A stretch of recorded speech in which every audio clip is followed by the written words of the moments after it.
Drugs addiction বা মাদক আসক্তি আজকাল আমাদের সমাজের এবং পুরো বিশ্ব জুড়ে একটি বড় সমস্যা।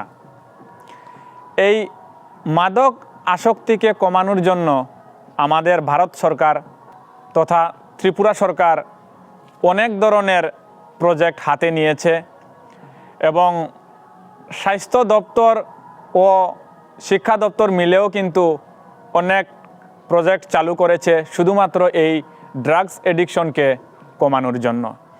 ইদানিংকালে শিক্ষা দপ্তর এবং স্বাস্থ্য দপ্তর মিলে স্কুল হেলথ অ্যান্ড ওয়েলনেস একটি প্রোগ্রাম চালু করেছে, যার মাধ্যমে অ্যাকচুয়ালি আমাদের ছাত্রছাত্রীদেরকে বোঝানো হয় যে মাদক নিলে কি হয় বা তার পরিণতি কি হয়, মাদক কিভাবে একটি ছেলে বা একটি মেয়ে মাদকের শিকার হয়ে যায় তা নিয়ে আলোচনা করা হয়। তো আমি প্রথমেই বলে নেব যে ফেসবুকে আমাদের ম্যাক্সিমাম আমাদের গার্জিয়ানরাই ভিডিওগুলো দেখেন। তো আমি গার্জিয়ানদের বলবো আমাদের এই ভিডিওটি শেয়ার করার জন্য, যাতে অন্যদের কাছেও আমাদের এই ভিডিও পৌঁছে এবং ওনারাও একটু বুঝেন এই মাদক আসক্তি বা ড্রাগস এডিকশন কি। তো আমাদের ভিডিওটা শেয়ার করে নেবেন। তো আপনাদের বা আমাদের যে ছেলেমেয়েগুলা ক্লাস 12-এ 11-এ বা সেকেন্ডারি লেভেলে পড়ে অথবা কলেজে পড়াশোনা করে, সেই ছেলেমেয়েরা কিন্তু সবচেয়ে বেশি এখন দেখা যাচ্ছে, রিপোর্ট বলছে যে সেকেন্ডারি লেভেল এবং গ্র্যাজুয়েশন লেভেলের ছেলেমেয়েরা সবচেয়ে বেশি মাদক আসক্তির শিকার হচ্ছে।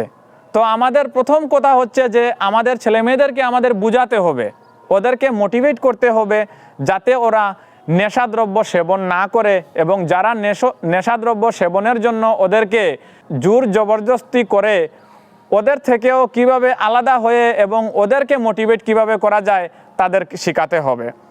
আমরা প্রায় সময় দেখে থাকি বা ত্রিপুরাতে অনেক মাদক আসক্তির উপর যে সার্ভেগুলা হয়েছে, এর মধ্যে দেখে থাকি যে 21 থেকে 30 বছর বয়সের যে ছেলেমেয়েরা আছে তারা সবচেয়ে বেশি মাদক আসক্ত, এবং দ্বিতীয় লেভেলে যদি দেখি তাহলে 16 থেকে 20 বছর। তো 16 থেকে 20 বছর মানে সেকেন্ডারি লেভেল, এবং 21 থেকে 30 বছর সেটা কলেজ এবং ইউনিভার্সিটি লেভেলের ছাত্রছাত্রীরা সবচেয়ে বেশি কিন্তু মাদক আসক্তের শিকার হচ্ছে। তো এর প্রধান কারণ হচ্ছে তাদের যে বন্ধু বান্ধব বা পিয়ার গ্রুপস আছে, ওরা কিন্তু ওদেরকেই এই মাদক আসক্তর দিকে নিয়ে যায়। সুতরাং আপনার ছেলে মেয়েকে বুঝান যাতে ওদের ফ্রেন্ডস বা পিয়ার গ্রুপের কথায় যাতে ওরা কোনো সময়ই মাদক সেবন না করে বা নেশা জাতীয় দ্রব্য সেবন না করে। কারণ এর অনেক বিরূপ প্রতিক্রিয়া একটি ছেলে বা একটি মেয়ের জীবনে পড়তে পারে। ও এমন পর্যায়ে যায়, কারণ মাদক নিতে হলে ওর টাকার দরকার, আর যখন ওদের হাতে টাকা থাকে না, ওরা ম্যাক্সিমাম দেখা গেছে ওরা স্টুডেন্ট, তো স্টুডেন্টের হাতে সাধারণত তো টাকা থাকে না, তো ওরা টাকার জন্য কিন্তু শেষ অবধি ওরা চুরি করতে শিখে যায় এবং ঘরে এবং বাইরে চুরি করা শিখে, আর এই চুরির থেকে টাকা উপার্জন করে কিন্তু এই মাদক বা এই নেশা জাতীয় দ্রব্য কিনে। তো এইসব থেকে আমাদের ছেলে মেয়েদের মোটিভেট করে বুঝিয়ে ওদেরকে সরিয়ে আনতে হবে।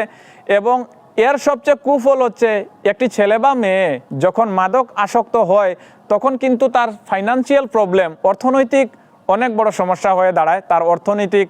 কারণ মাদক সেবন করার ফলে সে কিন্তু তার ফ্রেন্ডস, ফ্যামিলি, রিলেটিভ সবার থেকে দূরে চলে যায়, এবং তার যে দৈনন্দিন চলাফেরা এবং দৈনন্দিন জীবনের যে চাহিদাগুলো কিন্তু সে মেটাতে পারে না, এবং ফাইন্যান্সিয়াল অনেক ক্রাইসিসে পড়ে যায়।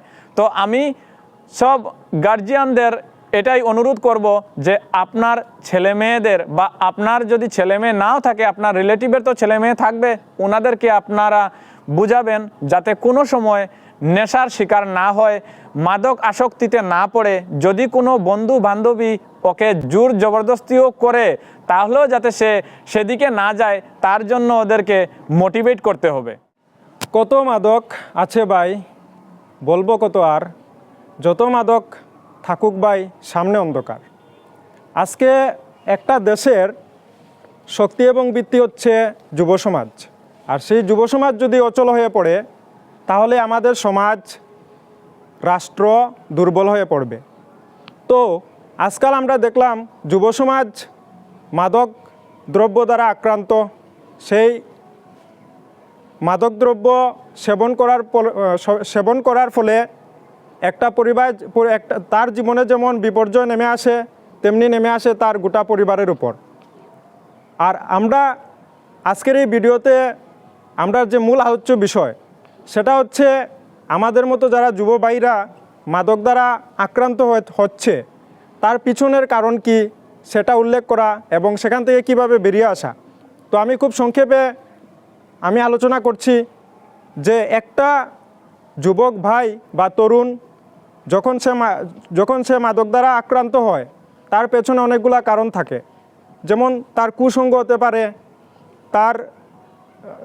তার দারিদ্রতা হতে পারে, পারিবারিক দারিদ্রতা হতে পারে, তার বেকারত্ব হতে পারে, কুসঙ্গ হতে পারে, কৌতূহলবশত বন্ধুবান্ধবদের সাথে মিলে সে মাদক দ্বারা আক্রান্ত হতে পারে। তো আমরা মেনলি ওই দিকগুলা দেখতে হবে।